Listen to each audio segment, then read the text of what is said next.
Hello, my name is Kekai Mar. I'm from Mililani, and I like to think of myself as a man of many hats.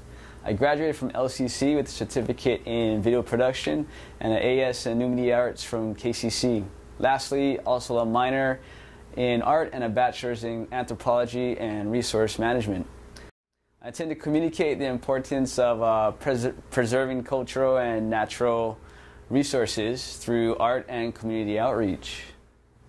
I've been creating art since before high school. What started as a hobby evolved into an entrepreneur feat as I became more passionate about art. I interned as a videographer for Aloha festivals and also as a character developer and storyboard artist for other local companies. I had my art displayed in Chinatown galleries for First Fridays, and I've done several live painting at various venues. In 2009, I started Stepping Stones Hawaii, or Step High, where I print my own designs and screen print my own shirts. So my ideas sprout from experiences in life, through story and myth, and through life events.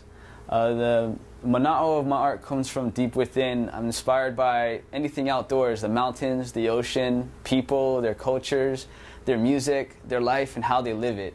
I like to portray life and experiences through my art. If there's anything I could leave for young artists, it'd be to imagine and create your art with no boundaries. Whatever it is that you feel, whatever you experience right now, this is life, this is real, now is real. So I just advise, pick up that pen, that brush, that camera, whatever it is you're interested in, and just run with it. Do it. Mahalo.